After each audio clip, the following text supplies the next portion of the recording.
The people we now call the Greeks did not always have the Greek written language. That language didn't appear until after 1000 BC.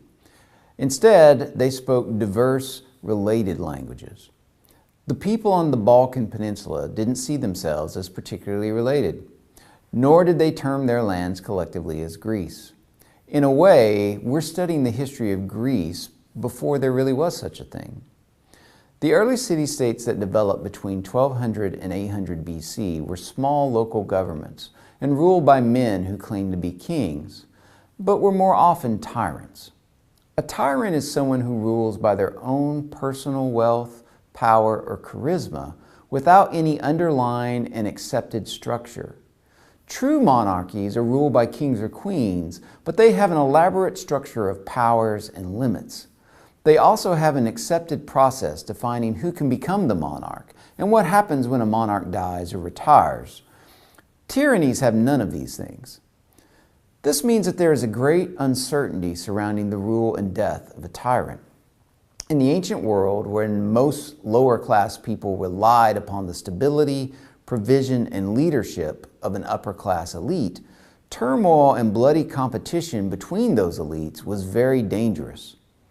As the people who had become the Greeks staggered into the first millennium BC, they generally created governments that strengthened the stability of the upper class, therefore helping the lower class thrive, while limiting the ability of strong individuals, generally from the upper class, to become tyrants.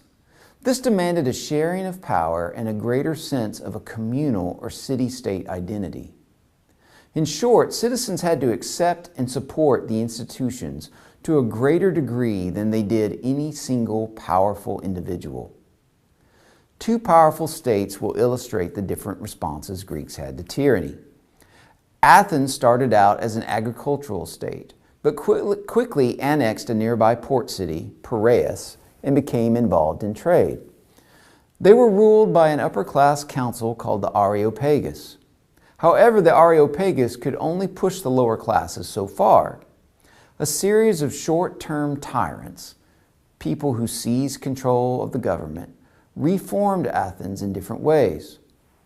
A man named Draco pushed for a written law code in the 600s BC, providing legal protection to a group that shared the Athenian identity.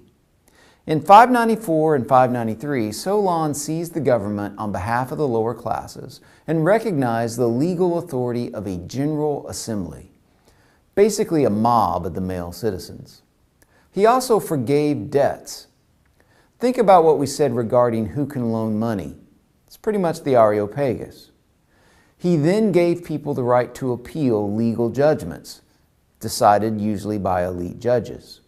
While these things all helped the lower classes, Solon still strengthened the elite's hold on power by making property a requirement to hold any public office. This meant that only people with some property at stake could influence government decisions. Only a few decades later, another tyrant named Cleisthenes formalized the idea of citizenship as having one Athenian parent, and opened up most government service positions to the lower classes by making them paid positions. Cleisthenes also made the General Assembly a legally defined representative council of 500. Now each representative voted on behalf of a group of people.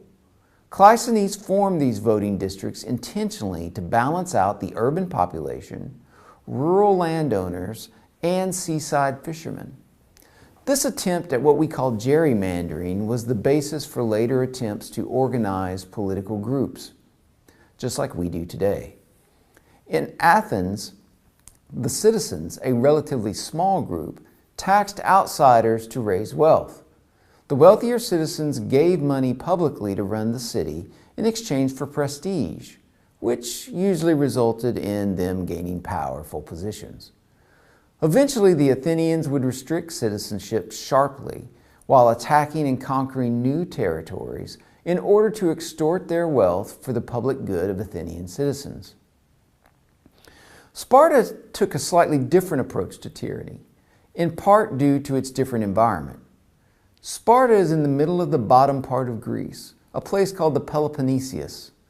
This land is only attached to the rest of Greece by a narrow strip of land called an isthmus. Sparta is made of agricultural lands for the most part, and far from the coast. It is bordered on multiple sides by mountains. Spartans called themselves Laconians and spoke a different dialect of Greek than those around them. This type of Greek is called Doric. By 900 BC, the Laconians had subjugated the surrounding non-Doric speakers. But instead of incorporating them into a communal us and making them citizens, they created a new category that they called the Helot. Helots were non-Spartans whose lands were occupied by the Spartan state. Every year, the Spartans ritually declared war upon them, stressing their position as being outside of Spartan society, even though these lands had been conquered for centuries and these peoples lived quite close. Helot villages produced foodstuffs and goods for the Spartans in exchange for what the Spartans called protection. This critically allowed a preponderance of Spartan men to focus on military skills and to gain status as warrior elites. Thus, the Spartans were an exclusive us that relied upon their military dominance of an outsider group. Membership in the Spartan government was dependent upon property ownership and military service. Civic adulthood was the age of 30, and all males over 30 took part in a general assembly called the Apelli. Adult men over the age of 60 were in a more powerful council called the Gerousia. While it is true that this system privileges age and wisdom, it also privileges power and success. The elite men were far more likely to live past 60 than men from the lower classes. And this is still assuming that these people survived warfare. The Spartans had two kings. Think of this as a way for the two most powerful families to divide power instead of competing for it and becoming a tyrant. These kings were war leaders and ritual figureheads, not legislators. The Spartan concept of us was social as much as political. Spartan boys and girls were educated communally at the elementary ages, and they were trained to see the Spartan state as more important than their individual family identities. At puberty, the boys were split out for harsh military training, with failure meaning death for many of the students. This ultimately meant that the Spartans formed one of the most ferocious and well-trained militaries in the classical world. But it came at a price. The Spartan birth-to-death ratio was very close to 1-to-1, making population growth extremely slow. They intentionally and strategically terrorized the Helots, killing and purging those who looked capable of leading revolts. Yet the lives of the Helots, while pitiable, were more secure than that of the Spartans. So the Helot population steadily grew. Thus, a small Spartan elite was dependent upon an ever-growing and unhappy majority of non-Spartans. This severely limited the Spartan ability to spread their culture or power over any long distance. They always had to leave enough soldiers to control the Helots at home. The result of this was a situation where the Spartan army could defeat the forces of the surrounding states, but were incapable of subduing these states due to their lack of manpower. Nor were they able to incorporate foreigners into their concept of an us. It takes more than military power to expand a nation.